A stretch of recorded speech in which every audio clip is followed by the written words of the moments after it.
Thank you, Mr. Chairman. And I would note that a couple of witnesses has brought up some of the potential First Amendment concerns related to drones and monitoring activities. And Ms. Daskell mentioned specifically that she wanted to make sure she was ensuring people could engage in First Amendment protected activity. And it's this sort of line of question I'd like to pursue with you.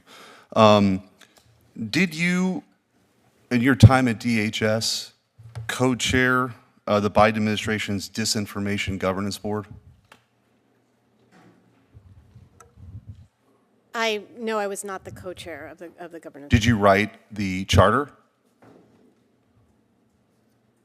In my time at DHS, I was the acting general counsel at DHS. Well, I have a memo here from you with a couple things that we're going to get into, but you wrote the charter, correct?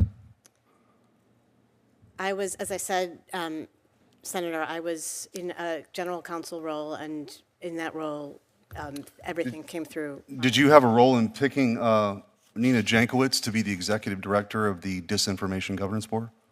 I was not the hiring authority. Did you have input before she became Mary Poppins? Were you aware that she was going to become the executive director of the Disinformation Governance Board? I was aware, yes. Okay. Did you support that?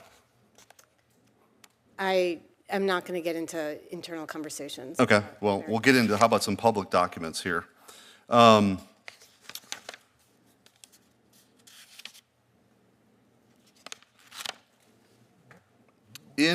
just get into the memo that you authored.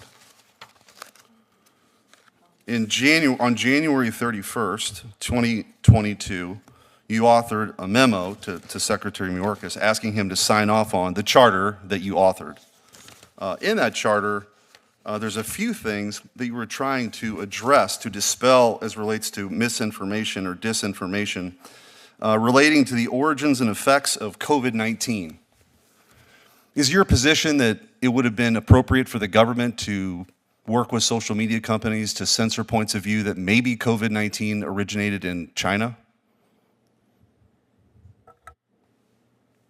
Senator, it's my view that it's not appropriate for the government to censor any points of view. Literally, you were a part of the Disinformation Governance Board of the United States of America.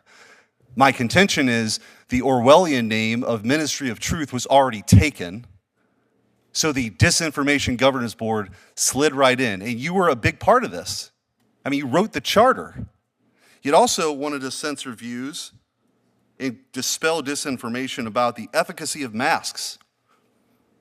Another conspiracy theory that the government thought it was their job to dispel. And so I find it kind of rich that you're here expressing concerns about First Amendment concerns about anything. A federal district court judge said this was the biggest affront to the First Amendment in the history of the United States of America, this censorship enterprise that the Biden administration engaged in that you were a big part of.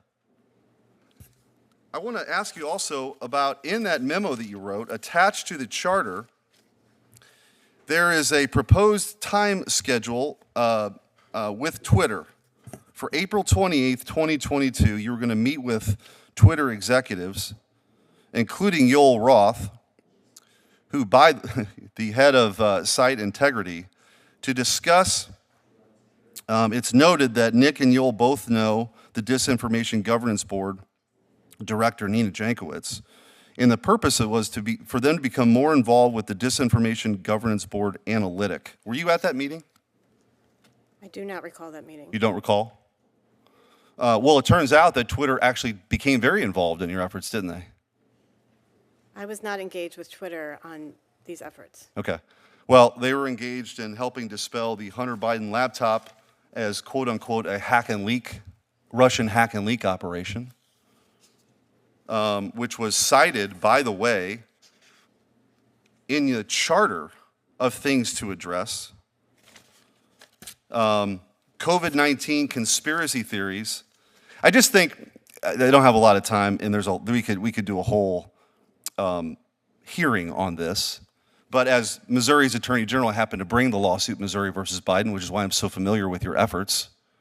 And I think that we would be remiss to not at every point point out the people who were involved in this, who would trample individual rights in this country, their ability to speak their mind because they thought the government should decide what the truth was. And this country was founded on the principle that that's not the case, that individuals can make up their own minds. So hopefully we never go down this road again. But you ought to be ashamed of yourself for your role in this. Thank you, Senator Schmidt. Senator Corn.